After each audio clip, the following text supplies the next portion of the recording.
Hey, Trailblazers, we have some exciting news here at the Trailblazing Texas Podcast. We have partnered up with Hilltop Packs, not just because they make amazing ultralight gear, but because they're a small family-run business doing huge things for our hiking and backpacking community. Every food bag, dry sack, fanny pack that you order can be completely customized. Print your trail name, your dog's face, your favorite mountain, or really whatever inspires you. When you shop at Hilltop Packs, you're not only buying gear that you're absolutely going to love, but you're supporting real families, real jobs, and small town craftsmanship. So head over to hilltoppacks.com and use code TTP10 to get 10% off of your order. Now on with the episode. Welcome to the Trailblazing Texas Podcast, where we embark on a journey through our diverse Texas landscapes and breathtaking trails while always engaging with our amazing Texas hiking community. So settle in, tighten up those bootlaces, and get ready for the thrilling tales awaiting for you on this episode.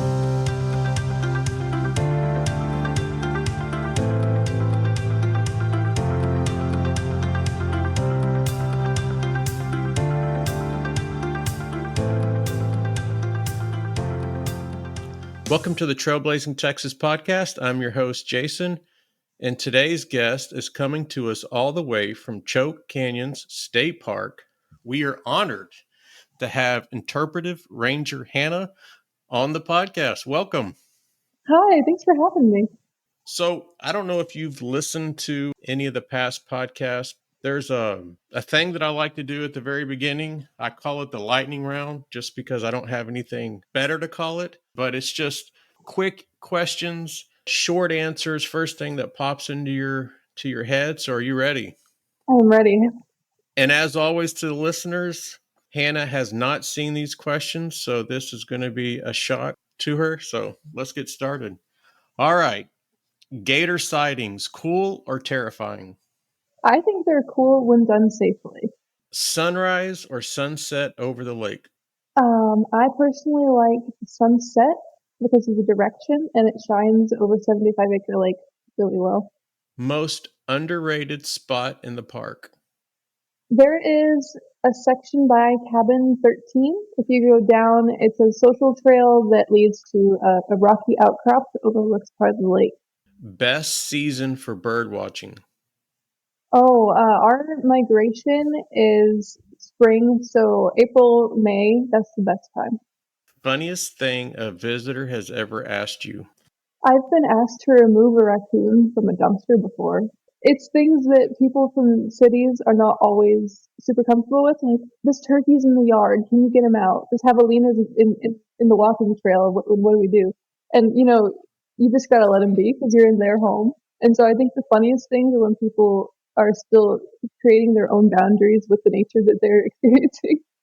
Right, I love it. Favorite fish to catch? I like catfish.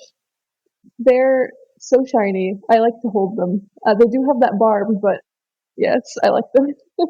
Wildest animal encounter you've ever experienced?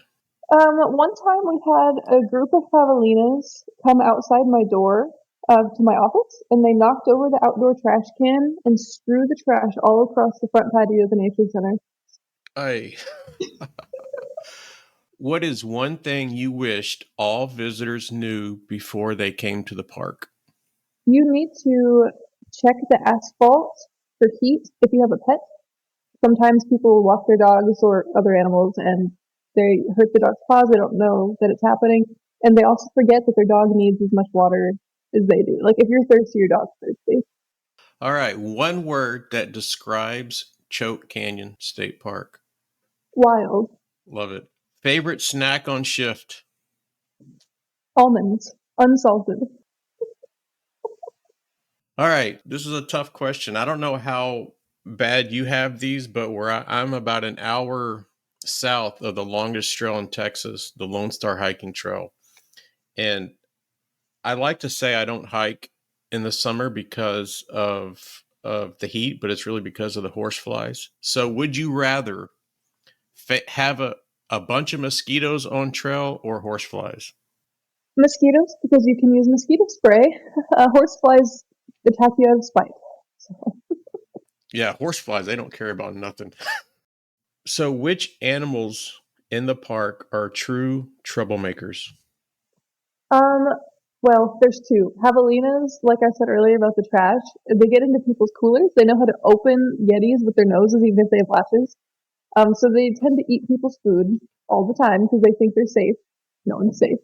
And then also, we get really big flocks of turkeys, wild turkeys here that roam through the campground, and they poop on everything. All right, you may have already mentioned this, but what is the funniest emergency you've ever been called to handle? I mean, a lot of our emergencies have been real emergencies, so So those are not funny. no, there is one. Okay, so there was this one camper and their family who were not used to the size of the ants here, and so they were very upset about there being ants in their campsite, and so they were calling us to come and exterminate the ants in the middle of the woods. And we said, hey, so we can't do that because they live here. So once they were educated, that's some of what an interpreter does, is helping people accept that they're in a different place and teaching them about the animals they're encountering. And so after we explained that these ants aren't going to hurt you unless you stand directly in their anthill, then they were fine with it. All right, are you ready for the most important question of the podcast? Yes. This is going to dictate the duration of the podcast and the direction that it goes in. So, what is your favorite of all time Texas hiking podcast? Trailblazing Texas. Yes. You know what's funny? Everybody says that, and it just warms my heart as a host. All right, so that was the last question of the lightning round. I'm warmed up. Hopefully you are. So let's dive into the episode.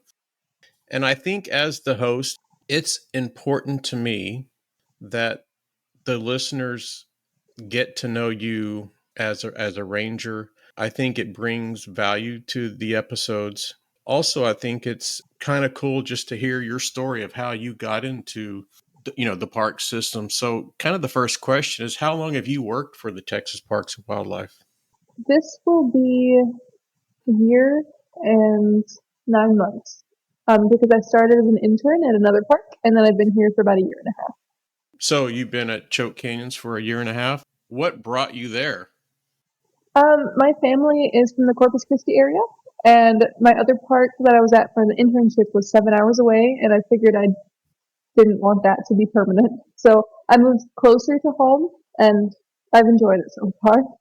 As an interpretive ranger, can you kind of talk about what your role and responsibilities are?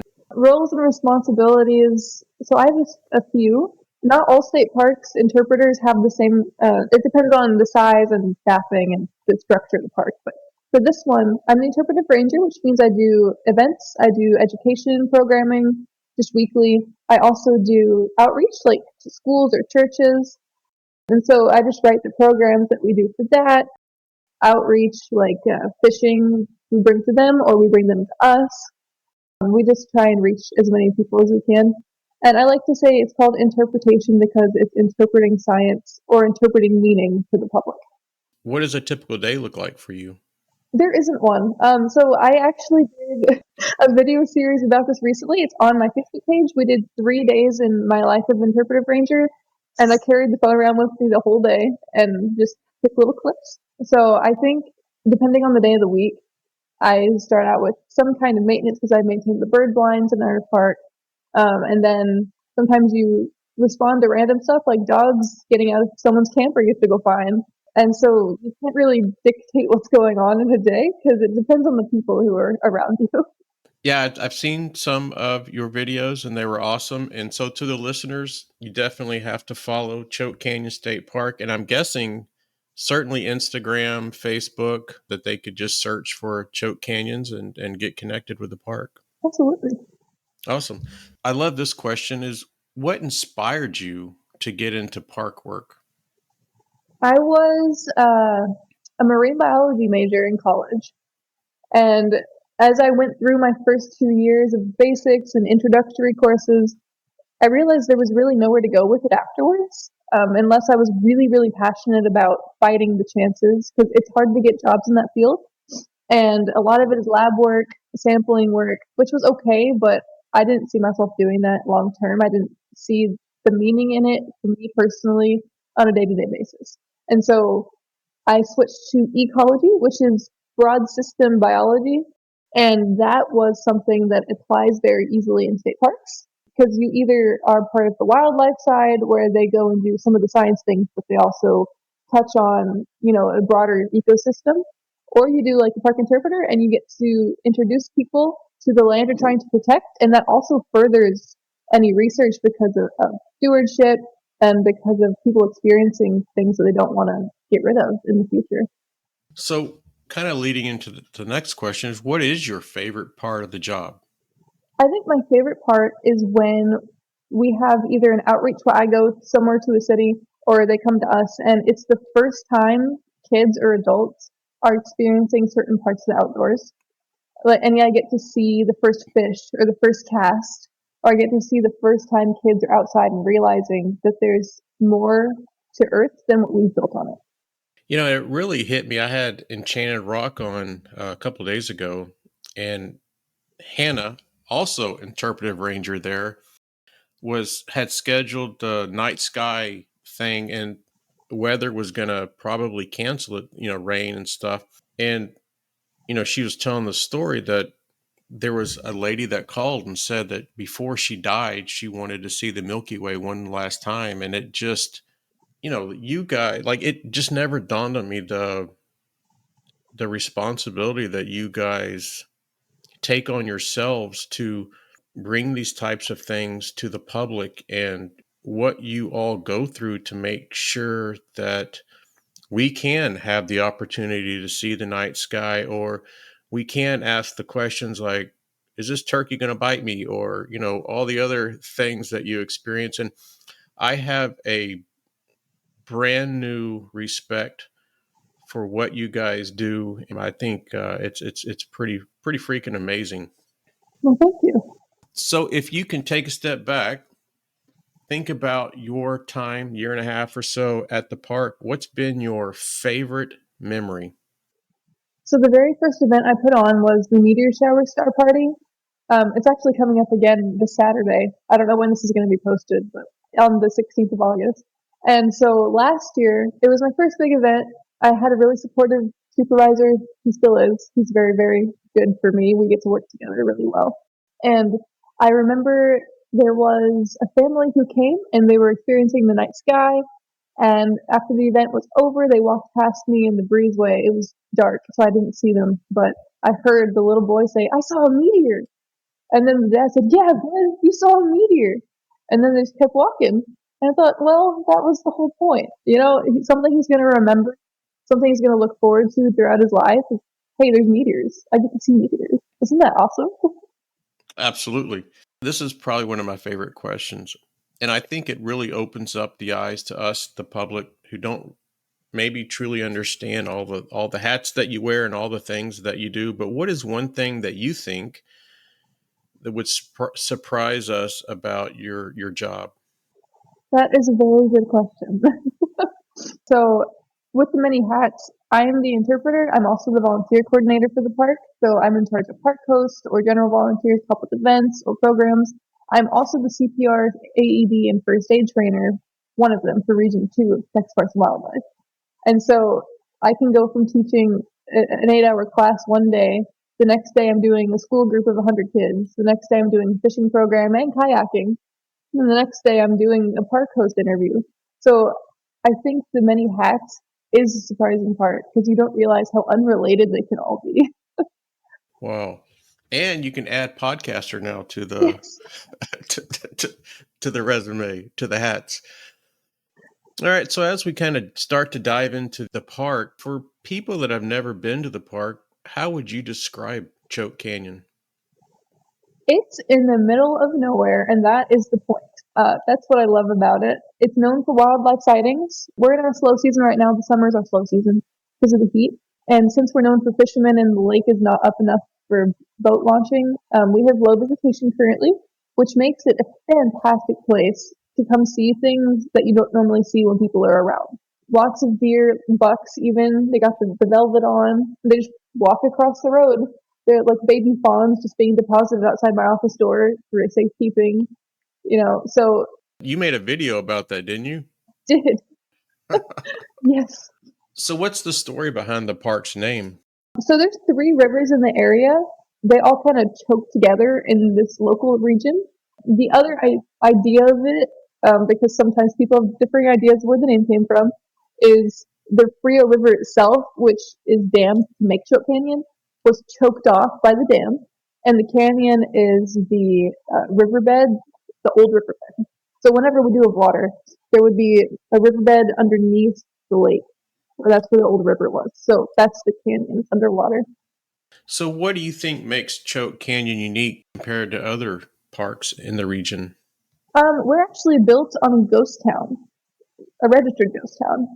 We've actually had people come out here writing books about it, interviewing us for the ghost town. It's called Old Callahan, Texas.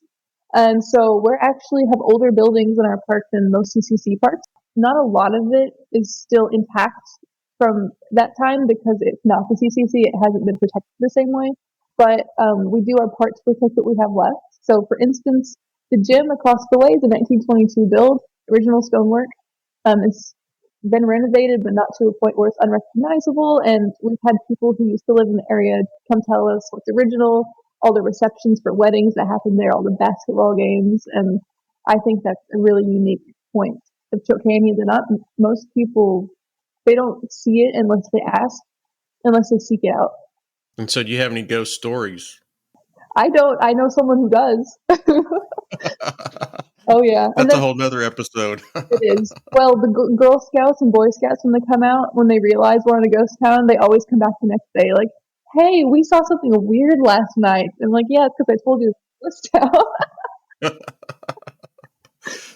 For first-time visitors, what is something that they may not expect when they arrive? The emptiness.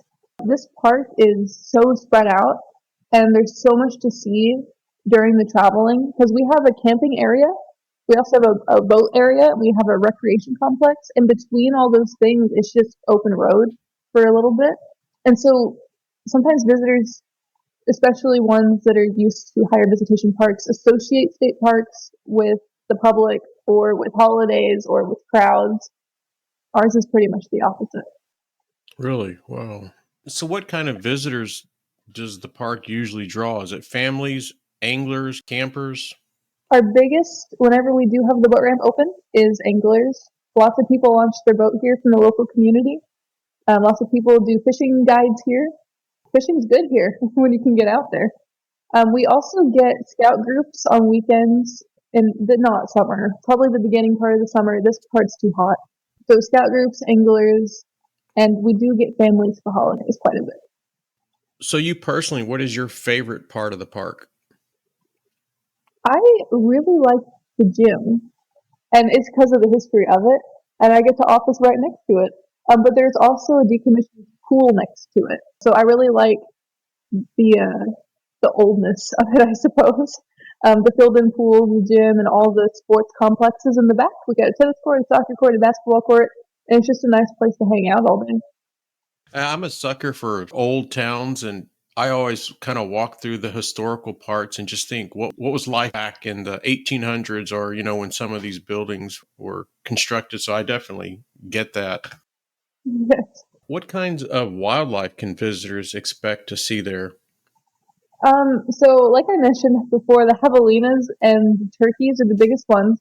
We do, however, get a lot of birds. I think we have over 200 species on a normal basis. During migration, it can be over 300. And, it takes practice to figure out that there's that many. Even for me, like, oh, I saw 50 during the spring festival. I can't imagine what we're missing. We also get snakes. I've had rattlesnakes in front of my office before, grass snakes, ribbon snakes. I forgot the name of this one snake. Gosh, what is it? The bull snake. We have those two. And indigo. So we have quite a few sightings of snakes. Other animals, insects, all the insects. That's one thing when I started this podcast, I had no idea that birding was such a massive thing. And can you talk about what are some of the more popular bird species that you have at the park? One of the main attractions is the green jay. It's one of the most northern ranges of the bird. It's a Mexican bird that comes up a little bit into Texas. So we get a lot of people coming here during birding season and even outside of birding season to come see the green jay. If you've never seen a green jay, I would recommend looking it up. It's a beautiful bird. They're they're quite sassy, but they're beautiful. Another one is the white-tipped dove. White-tipped doves are also a Mexican bird, but they're here year-round in our bird blind. Not sure why, but we will accept. And they're a dove that doesn't have white on them except the tip of their tail, and they have red underwings, and they're very fast and slow. Miskities, the bright yellow birds that scream, and two types of woodpeckers are common. We got the golden fronted and the ladderback. Those are some common ones people look for. So, what about safety precautions? What do you recommend for visitors exploring the areas near the water and, spotting wildlife? So there's alligator etiquette because we do have alligators in the water. That is 30 feet, 30 to 50, depending on who you ask. You'll be safe 30 to 50 feet away. They are opportunistic predators. They don't stop. They don't actively go out of their way to hunt you. If you look like you're dying in the water, they're going to be more interested than if you're just walking casually. So definitely just the distance. For other safety, we have lots and lots of stinging insects. So if you're allergic to any stinging insect, we're in the middle of nowhere and we recommend you have something on you to help you, or you avoid nests of any kind, like bees or paper wasps, hornets. We have all those. So just be on the lookout if you're at a shelter or place in the middle of the field. Make sure there's not around. And then, of course, there's the heat safety. We get pretty hot. I think it was 104 today so far. Um, yeah, mid-August it happens. And so we recommend you bring a liter of water per hour per person whenever you're out doing anything, especially during the summer months. So, do you guys offer any kind of hiking or nature trails in the park? We do. We have a few. We're not known for the trails. They're not very long, but we do have quite a few that take you through the park. They're unique because they don't loop. They loop through the whole park. They don't loop in on themselves. So they're all pretty much straight shots, and then they connect to other trails throughout the park. So, for the anglers, what can people expect to catch? Oh, so we are pretty much full of catfish all the time. Of course, we got the Guadalupe bass. We got white bass. We got the hybrid bass. We have crappie, and there's ones I always forget. Well, we also get lots of soft shell turtles on our lines when we go fishing. Uh-oh. There's also at the front office we have a fishing board. So if you want to go look at the common species and where to catch them, they have a fishing report that gets done by one of our charters. I think this is an important question, especially for people that want to visit or plan a trip. Are there any seasons that maybe the park is really known for, like you were talking about the spring maybe and the bird migrations, or the winter maybe because of this? So what are some of the highlights for the park? I would say our faster season is between October and May. And that's most people love the milder climate during that time. Since we're so far south, we don't get really brutal winters here. And if we do, it's lasting 1 to 2 weeks maybe. So it's definitely good for the climate most of the year, unless it's the summer. And then the migration of the birds, we get so many winter Texans here, just to escape the cold and for the bird migration. And we also get lots and lots of birders from the Corpus and San Antonio area looking for a more wild spot. And so I would say that's a big draw in the April, May time, sometimes March too. And so throughout the year, what are some of your special events, or what are some of the educational programs that you're really proud of that people could sign up for and take advantage of? Yeah, we have first day hikes that happen January 1st. We do one at this unit and one at the other unit because this park has 3 units. Two are open to the public, one's for hunting. So South Shore is our day use unit. Callahan's our camping unit. So yeah, we definitely like people to explore in the first day hike. Other than that, we have a couple yearly events. We have the Birding Festival in March, and that can also be moved a bit, but March seems to be a sweet spot. We get lots of people for that. We also do a Girl Scout Day in April for Earth Day month, and we do a family volunteer day that goes with that, where we pick up our shoreline and our trails from trash. We also have in August we have our meteor shower star party. That's the one that we love because it's just so different than the rest of our events. It's at night, so yeah, definitely come out for that.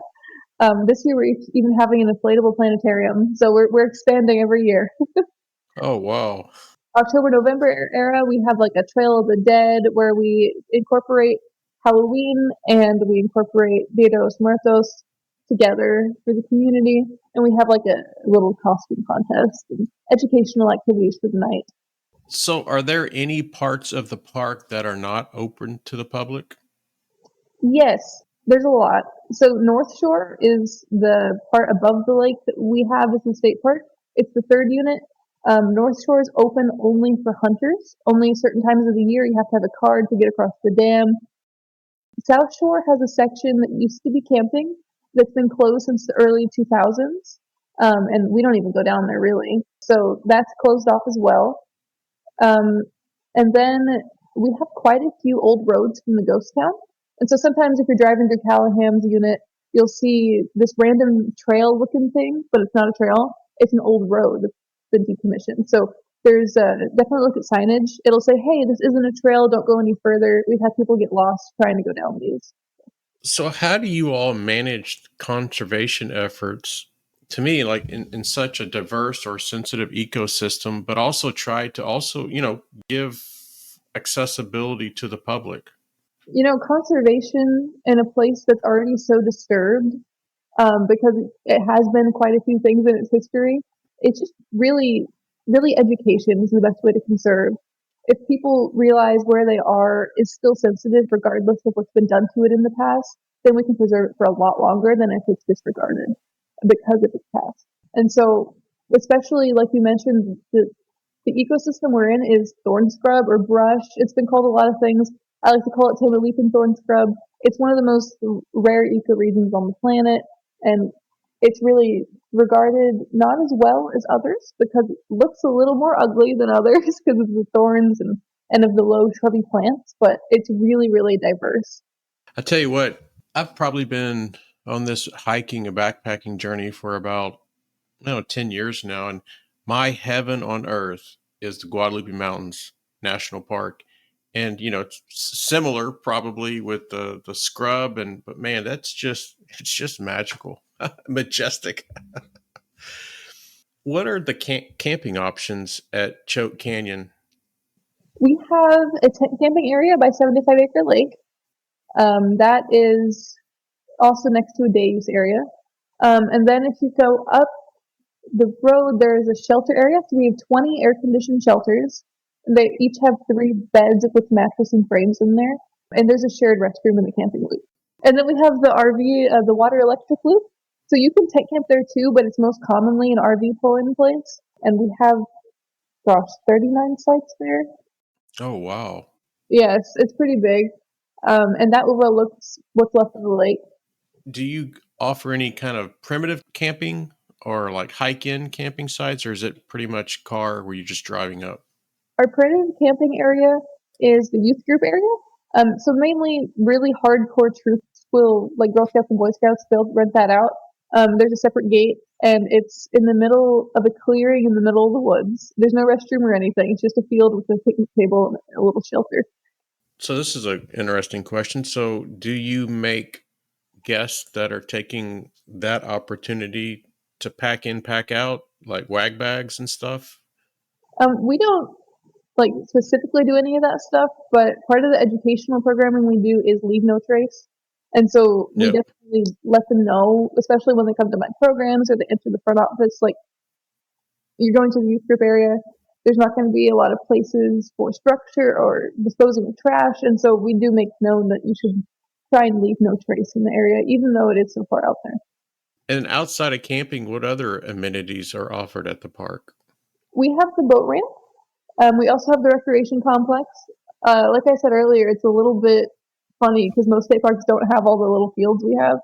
We have a little mini soccer field, a full tennis court, a basketball court, the gym and the recreation dining hall right next to it, which are also rentable. So there's a full kitchen and gym. And then the nature center is next to that, next to the archery range outside. What about pickleball? We actually do a pickleball. We do. Really?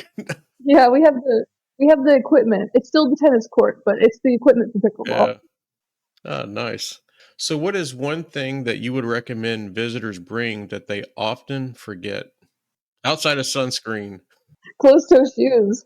I get people on hikes, or it's most common with families or anglers who didn't intend to do what they're doing. They see a trail and they're like, oh, this is nice. But they're out there in Crocs. And we have harvester ants and leafcutter ants. But we don't recommend doing that. So definitely if you're coming, bring closed toe shoes and maybe even pants because our grass is a little sticky. And what about pets? So, pets are allowed or not allowed? Are there certain areas that if they are allowed, that they have to stay in? Pets are allowed. The only thing they're not allowed is, I believe this is true in every state park with some exceptions. You're not allowed to have a pet inside of a state park building. So if we have an event in the gym, they can be everywhere except inside the gym, everywhere except inside the nature center. To the listeners, and I've never even really thought of it. And I'm a huge dog lover. I guess I just never take my dogs out hiking or on cement. We're all doing other things. But this is, I think you mentioned it earlier. This is the third uh, state park that's been on the podcast that really stressed the importance of not taking your animals out when it's 100 degrees outside because of the pads on their feet. And so how often does that happen in your experience? In my experience, it's been a couple times at this park where we had a dog that needed a little bit of help. And we do outreach at other parks. So whenever we do special events at a sister park, sometimes I see, especially during the summer months, I do Yeah. see the dogs who are not getting enough water, in my opinion, for the heat that's there. All right. So if someone wants to come out just for the day, plan out their trip, what should they do? Well, it depends on what their interest is. So if we're talking about like a normal family with some young kids and maybe a couple parents, um, I recommend camping because you can explore more and there's nowhere else to stay really. um, and so if you stay, for example, in a shelter, air conditioned shelter, that morning you can wake up, you can go down to the water, do some fishing because no matter what season, we do get a little bit toasty in the midday, unless it's mid-February. And so definitely fishing in the morning or in the evening. Then from there, I definitely would look at the event page of our state park website and you can plan with what events we have. Normally Friday, Saturday, we have a lot. So plan your breakfast so you can make it outside with the fire, even if you're in the shelter. And then you can walk some trails before it gets too warm. And then I would start exploring. You can start driving around, looking at the camping areas, the trails, and then come over to the recreation complex. In the morning, especially, we get people doing basketball, tennis before it gets too warm. In the afternoon, we get a lot of people in the nature center because it's air conditioned. They get to experience what's in here. They go to lunch, and then we have afternoon programs. So for our fake family that we made, well, let's say they could come do archery. We have archery programs every weekend almost. So they could do like at 2 o'clock archery. They can come do spear throwing. We do every so often in the gym, and then they can go home and they can do some dinner. And then at the end of the day, to go fishing again, go kayaking. It's just a really slow atmosphere here, and that's perfect. So there's a ton of stuff for people to do. Yes. Also, I learned this really passion that's come out in the podcast where I want the listeners to have an understanding of the diversity that Texas has with the state parks and all the stuff that state parks offer. I've never been a big planner person and just kind of spur of the moment, but I'm now a fan of, yes, make a reservation whether you need to or not. So I was on, or I had Nick from Government Canyons on the podcast, And he had a volunteer, and he says, if you show up at the park and you don't have a reservation, there's like 17 clicks through the system to get you checked in. And if it's a busy day, now, you've just how you have a line behind you of, when you're trying to check in and do all your stuff. If you have a reservation, it's just like 2 or 3 clicks and you're done. So to the listeners, just make a reservation. But what is your opinion on that? And is that at your park something that, like probably sometimes people are going to come just spur of the moment? And even in like the peak season, is there a problem with people getting into the park or reserving a campsite if they didn't have a reservation ahead of time? We don't have as big of an issue as some parks like Government Canyon because we are wild. We're in the middle of nowhere, so we have a little bit less visitation in that sense. But we do often get groups that take up the whole shelter area. Like, for instance, we have a church group using the gym, they'll rent all the shelters out. So if you need a certain site or specific site or air conditioning, then I would definitely do it in advance. So are there any updates or improvements in the works at the park that you want to let the listeners know about? We've worked pretty hard on the air conditioning in the gym, and it's been working now. So we now have AC in the gym.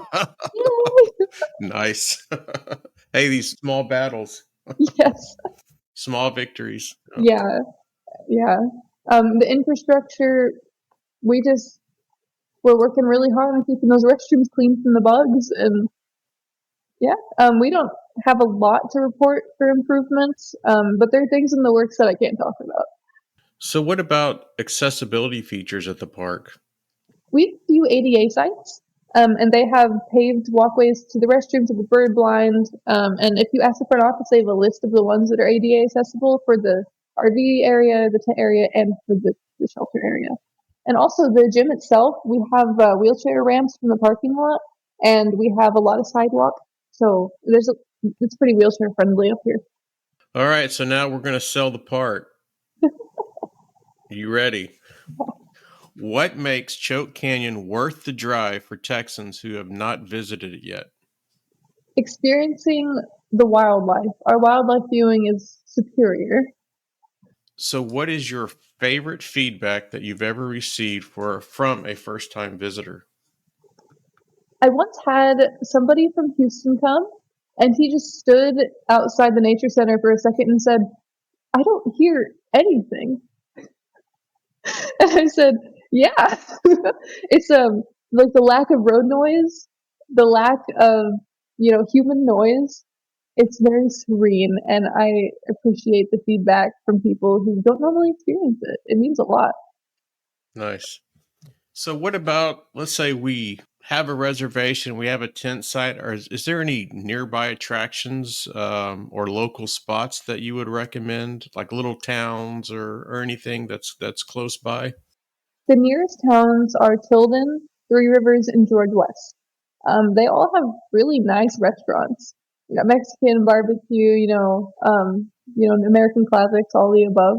And there's a little park here and there, like for bridge walking. So there's definitely quiet small town life around that you can experience, and their history. We have historical markers pretty much everywhere in these two adjoining counties. Okay. And so this is a really important question for me, and definitely want to get this information out to the listeners. How can we, as a hiking, backpacking state park community, support the state park through volunteering, donations, or is there anything else that that you see we as a community can do to support you guys? Interact with our social media. That helps quite a bit because people see our page more, they see our events more, and then they come to the events more. If you can't do that, come to our events. And then in that same vein, we are short of park hosts for a big chunk of the year because we are in the middle of nowhere and it's summer for a long time here. And so we haven't had a park host in 4 or 5 months here. So if you are looking for a challenge for a place where there's animals everywhere, we definitely would love your application during the summer for park hosting, volunteering. And then what about donations? How does that work for state parks? Whenever we do donations, We have to take anything under $499. Anything above 500, there's a lot more paperwork, and I'm not the person to ask for that. Okay. Donate monetarily, or you can just, we prefer a donation of items under $499. So, what is the biggest impact you've seen this park have on a visitor? There was a small child who came to the bird blind with me every day for 5 days, the whole time that her parents were here. And she learned all the birds because I was telling her, this is this bird, this bird, this is this bird. And so by the end of her 5 days with me, because it was birding season, she came at the right time. Wow. We were sitting there with other people on a Saturday because we get photographers coming out in the weekends during birding season. And she was saying, "Oh, look, there's a long-billed thrasher in the back." And they were like, "There is? Whoa." And so this little girl learned the basics of birding in a week. And I just love her. Wow. That's awesome.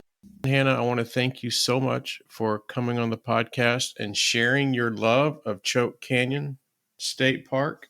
And I've never been there. I could kick myself. I was doing some research on the park, and my youngest son was going to Corpus Christi A&M. He was part of this PSA program for A&M. And so he was there last year, and I kept looking around and like, is there any state parks around Corpus Christi? And of course, I guess Mustang Island. And we went there, and I don't know how many times we've been to Corpus to visit him. And you guys aren't too far away, and that was like an opportunity I could have went. But definitely, it is on my bucket list. I can't thank you enough for taking the time and coming on the podcast and educating our listeners to Choke Canyons and all the stuff that they can get involved with. It seems like a lot. Well, I will release you back to your day. And again, thanks again. And you have a wonderful rest of your day. Thanks for having me. And that wraps up another exciting episode of the Trailblazing Texas Podcast. We hope you enjoyed the episode today, and stay tuned for our next episode where we will pick back up where we left off and guarantee to uncover many more hiking gems and share many more tips to enhance your experience on the trail. Until then, happy trails and happy hiking.